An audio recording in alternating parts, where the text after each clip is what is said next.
Ya, selamat datang teman-teman dengan saya. Selamat datang TED Talk saya. Nama saya Yusron. Oke, saya ingin membahas sebuah topik di mana mungkin teman-teman sering mendengar dan mungkin ada dari beberapa teman-teman yang sudah cukup pesimis ataupun optimis dengan topik yang saya akan bawakan. Topik yang saya akan bawakan adalah Indonesia Emas tahun 2045. Nah, mungkin teman-teman sering mendengar ya Indonesia Emas tahun 2045, yaitu kondisi di mana Indonesia mencapai puncak ekonomi tertinggi sejak Indonesia berdiri tahun 1945. Ya, di tahun 2045 Indonesia akan berusia 100 tahun. Dan mungkin kata-kata Indonesia Emas ini banyak sudah media-media yang membahas, ada tokoh-tokoh yang mengemukakan pendapat mereka. Namun banyak sekali pendekatan yang dilakukan. Ada yang menggunakan pendekatan budaya, ada yang menggunakan pendekatan geopolitik atau sosial politik. Namun di video ini saya akan membahas Indonesia Emas dari sudut pandang ekonomi. Pertanyaan terbesarnya adalah Indonesia Emas 2045 tanggung jawab siapa? Mungkin saya akan membahas sedikit apa itu Indonesia Emas 2045. Indonesia Emas 2045 adalah terminologi yang digunakan untuk menggambarkan kondisi Indonesia dengan puncak ekonomi tertinggi di tahun 2045. Nah, pertanyaan selanjutnya adalah untuk mencapai sesuatu kita maka membutuhkan barang ataupun persiapan yang harus kita siapkan terlebih dahulu gitu. Pertanyaannya adalah apakah modalnya sudah ada? Tentu modalnya sudah ada teman-teman, yaitu bonus demografi. Bonus demografi itu apa? Bonus demografi adalah kondisi ketika jumlah penduduk usia produktif, yaitu usia 15 sampai 64 tahun, jauh lebih besar dengan penduduk usia non produktif atau anak-anak dan lansia. Nah, bagaimana penduduk usia produktif ini bakal berpengaruh kepada tingkat ekonomi kita? Jika penduduk usia produktif kita lebih banyak, maka sumber daya manusia yang tersedia juga akan lebih banyak. Terus kita juga menyediakan sumber tenaga kerja yang juga lebih besar dan menambah potensial market untuk produk-produk yang ada. Nah, sudah ada penelitiannya. Saya melansir dari analisis profil penduduk Indonesia oleh Badan Pusat Statistik. Itu sejak tahun 2012 hingga tahun 2035, Indonesia diperkirakan akan memasuki masa bonus demografi dengan periode puncak antara tahun 2030 hingga 2040. Hal ini ditunjukkan dengan jumlah penduduk usia produktif yang mencapai 2 kali lipat jumlah penduduk usia anak dan lanjut usia. Jadi kondisi Indonesia Emas ini ya lebih banyak orang yang bekerja, akan lebih banyak pendapatan, akan lebih banyak pengeluaran, dan ini termasuk warga negara kita yang berada di luar. Dan devisa kita juga bisa menambah dengan banyaknya kerjasama investasi asing masuk, alih teknologi dan segala macamnya. Nah, mungkin parameter yang paling sederhana yang mungkin untuk mencapai sebuah title atau negara maju, ya sebuah nama negara maju ya. Sebenarnya ada banyak faktor teman-teman, dimulai dari kondisi negara itu bagaimana, kondisi sosialnya bagaimana, kondisi politiknya bagaimana hubungan geopolitik negara tersebut dengan negara lainnya. Namun salah satu faktor yang gampang lebih mudah dikenali yaitu tentang ekonomi. Jadi sekarang ini pendapatan per kapita Indonesia adalah per 2024 adalah sebesar 4.960 US dollar atau sekitar 78 juta per tahun. Nah, target agar kita bisa menjadi negara maju atau Indonesia Emas kita harus mencapai pendapatan sekitar 30.300 US dollar atau sekitar 455 rupiah per tahun. Dan Indonesia saat ini masih dikategorikan sebagai negara berpendapatan menengah, yaitu negara berkembang. Dan untuk naik kelas menjadi negara maju, pendapatan per kapita kita harus naik sekitar 6 kali lipat dari posisi kita saat ini. Dan kenaikan ini bukan yang kalau misalkan dalam diagram kita naik sekali habis itu turun, enggak. Kenaikan ini continuous teman-teman, jadi naik, akan terus naik.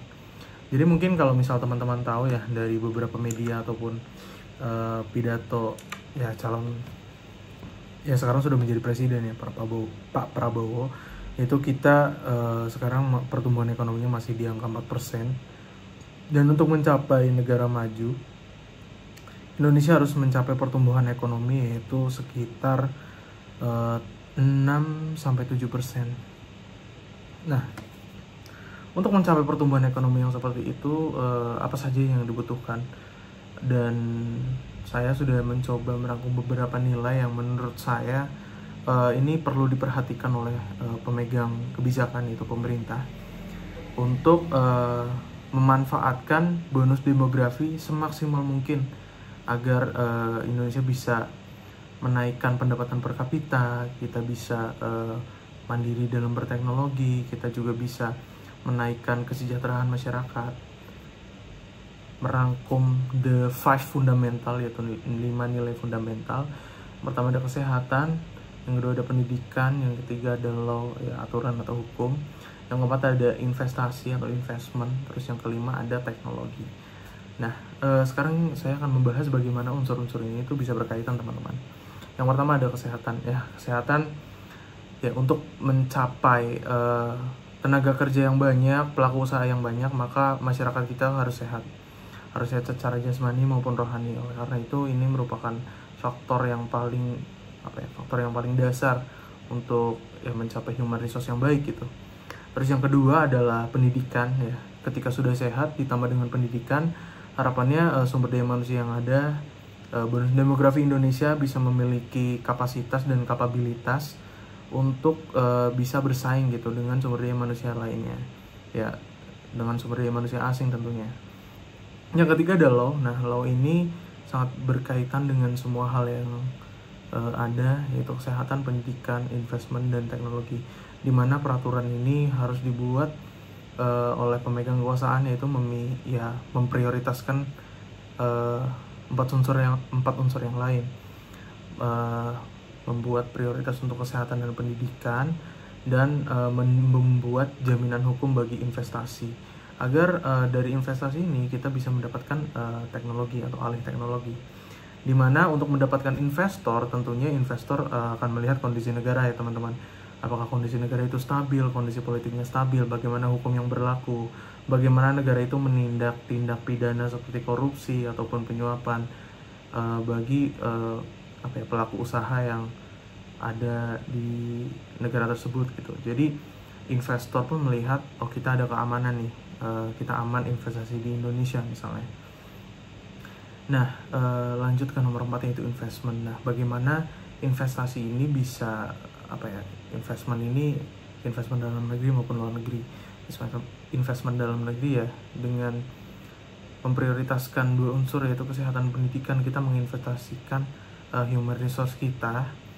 Dan kalau investment luar negeri ya kita akan ya seharusnya menarik perusahaan-perusahaan luar agar bisa membangun fasilitas, dan harapannya dari fasilitas ini nyambung juga ke nomor 5 yaitu teknologi, di mana dengan membangun fasilitas ini harapannya human resource Indonesia dia generasi-generasi pekerja besok di tahun 2030, di tahun 2040, tahun 2000 ya secara continuous bisa mendapatkan alih teknologi. Jadi selanjutnya kita bisa mandiri berteknologi. Nah, sebenarnya siapa saja sih yang berperan dalam semua ini ya, dengan tujuan kita yaitu sebagai negara maju. Tentunya banyak banyak stakeholder teman-teman. Cuma saya sudah menampilkan diagram yaitu hubungan antara masyarakat dengan pemerintah, pemerintah dengan perguruan tinggi, dan pemerintah dengan sektor swasta. Ya, dengan lawmaker ya, pemerintah itu kan lawmaker, ada lembaga eksekutif, diawasi oleh lembaga legislatif, dan mereka berdua diawasi oleh lembaga yudikatif, di mana pemerintah bisa menggait perguruan tinggi dan memperoleh kepercayaan sektor swasta dan mendengarkan suara rakyat gitu.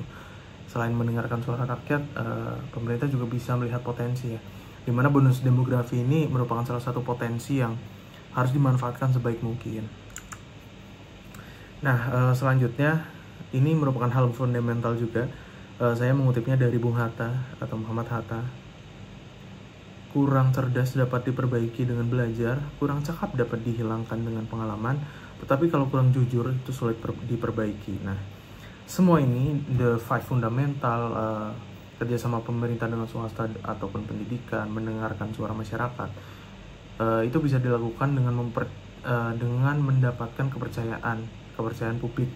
Nah, dengan kejujuran ini, dengan pemerintah yang transparan, jujur jika terjadi sesuatu, mencoba tidak ditutup-tutupi ya. Saya rasa kepercayaan masyarakat dan kepercayaan dari sektor-sektor yang ada pun akan tinggi gitu. Jadi pemerintah dapat mendapatkan kepercayaan yang tinggi. Dan ya, akhir kata, semoga tujuan kita, yaitu Indonesia menjadi negara maju, bisa tercapai teman-teman. Dan akhirnya kita nanti sebagai generasi Z ya, generasi penerus bangsa, kita bisa menikmati semua hal yang sudah kita perjuangkan, dan kita bisa melihat indah ke depan tanpa melupakan perjuangan kita. Dan suatu saat nanti kita akan memimpin diri sendiri. Dan sekian dari saya, terima kasih. Sampai bertemu di lain kesempatan.